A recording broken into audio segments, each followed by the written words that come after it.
At since nakagawa na ako ng personalized green screen ko, at yun, excited na akong i-share sa inyo tong natutunan kong bago.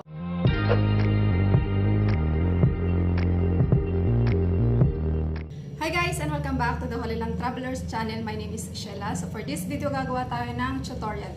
But this time, hindi siya tutorial guys ng Hebrew lesson or sabihin natin Hebrew words, kundi tutorial to kung paano gumawa ng basic or simple green screen.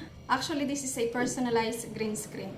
So yun ang pag-aaralan natin ngayon. And kung bago lang kayo guys dito sa channel na to, and you love what you see for the meantime, then please don't forget to hit that subscribe button down below and pakitap na rin yung notification bell para naman ma-notify kayo every time mag-upload ako or kami ng bagong video. So ganito kasi yung istorya. Last month, ginawa na ako ni Cez Mendiola ng intro and then yung green screen. So she is a OFW based in Thailand. So, YouTuber din siya at yun, masyado ako na-inspired sa klase ng editing niya. You can check our channel out. Ilalagay ko na lang yung link ng kanyang channel sa description box down below. So yun, pwede nyo siyang i-check guys kasi yun nga, yung editing niya is talagang super duper ganda. And by the way, kung nanonood ka si Cez, maraming salamat dun sa ginawa mong intro tsaka nga dun sa personalized green screen. Talagang masyado kong na-appreciate yung effort mo para gawan ako ng sarili kong intro kasi yun nga, gustong gusto kong magkaroon ng bagong intro and yun, thank you so much for that. So yun nga ang kwento, ginawa niya ako ng green screen na subscribe o personalized subscribe button at saka nga yung intro. So yun, paulit-ulit na ako. And then yun, masyado ko nagustuhan and then nag-isip din ako or sabihin natin na-inspired ako dun sa ginawa niya. So naghanap ako ng paraan kung paano makakagawa ng simple green screen using Powerdirector or using Cyberlink Powerdirector. So ayun nga guys, at since nakagawa na ako ng personalized green screen ko, at yun, excited na akong i-share sa inyo tong natutunan kong bago. And yun guys, kung interesado kayong malaman kung paano ko naman ginawa itong personalized subscribe button using Cyberlink Powerdirector, then please keep on watching. So first guys, open muna natin yung ating editor, which is Powerdirector. And then makikreate tayo ng project. And then yung project name natin would be personalized green screen. Then done, and then okay. So next step natin ay ilalagay muna natin yung background natin, which is green, of course. So meron na akong dito sa screenshot. So ito siya, i-add natin siya. So ang gagawin ko lang is itadrag ko lang siya para medyo humaba naman or lumaki. And then next na i-add naman natin is yung ginawa ko na sa PixArt na personalized na icon natin. So depende sa inyo kung anong klaseng picture yung ilalagay nyo. So i-click natin tong double layer na icon dito, tapos image, and then nasa PixArt siya. So this one, i-add natin siya dito. Okay? So ganyan na yung magiging itsura niya. So ang gusto ko mangyari is medyo palakihan to ng konti. So ayan. And then after that, so ganyan na magiging itsura niya.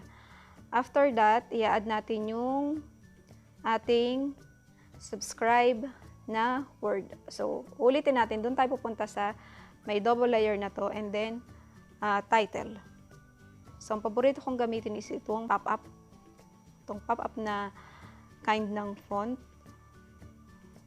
o kind ng title, whatever. So ayan. So ganyan may tsura, papalitan natin siya ng subscribe. And then gusto ko siyang i-edit. So ang font na gagamitin ko is yung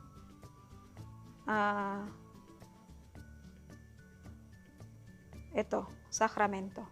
So, ganyan mag-iitsura niya. At gusto ko siyang palitan ng kulay. So, color, ang paborito kong kulay na ilagay dyan is yung red. So, medyo napasobra. Doon tayo sa red. Okay. And then, gusto ko siya lagyan ng parang shadow. So, itatap natin tong, ayan, yung A sa gitna. And then, papalitan natin yung color ng puti. And then, yung size niya is, sabihin natin 1.5. So, depende rin sa inyo kung gaano kakapal yung, anong tawag doon? Highlight. Parang ganyan. So, ang gagawin naman natin dito is, itadrag din natin siya para lumaki.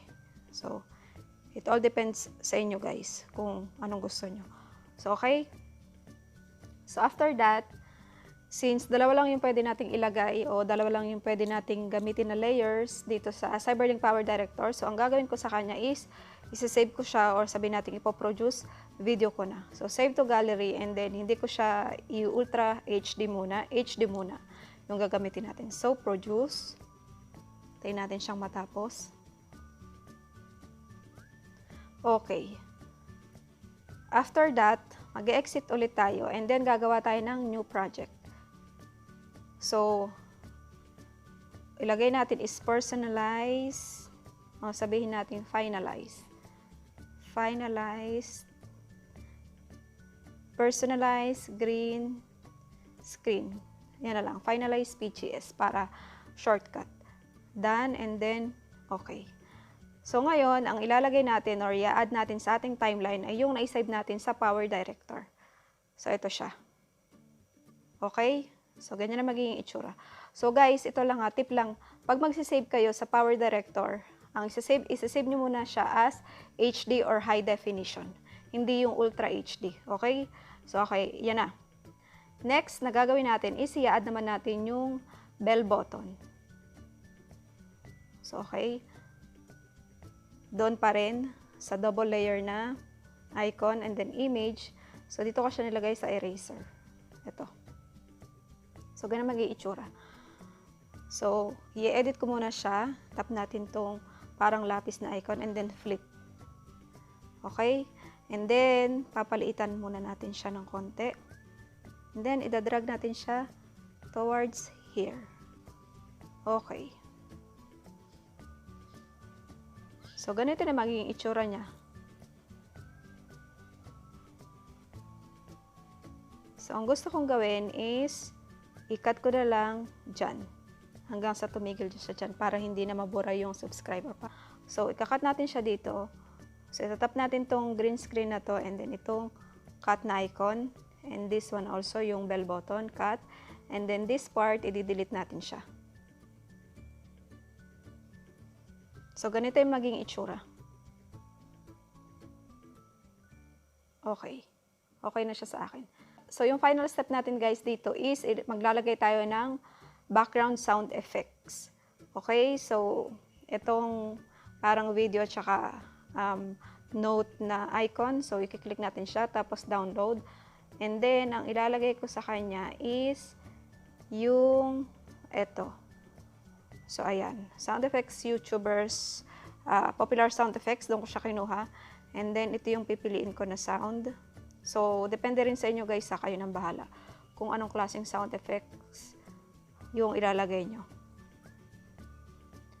So, ayan. And then, syempre, yung bell button natin, hindi yan mawawala ng sound effects o sound effect. So, ayan. Ika-cut din natin. And then, okay na. So, itadrag natin siya doon sa ating icon. And then, yung sa bell button naman.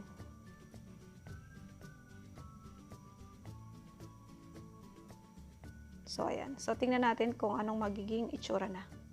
So, ito na guys yung final output natin.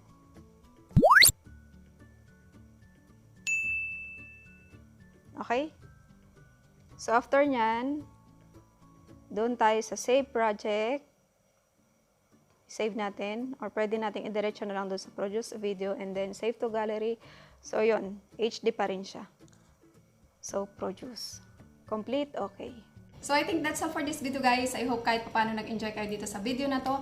And sana kahit paano meron din kayong natutunan. And if you do like this video, please don't forget to give it a thumbs up. At kung bago naman po kayo sa channel namin at hindi pa kayo nakakapag-subscribe, please do subscribe and click that notification bell para naman ma-notify kayo every time mag-upload ako kami ng bagong video. And yun guys, thank you so much for lending some of your time in watching this tutorial or this video. And kita-kits po tayo next time. Bye-bye!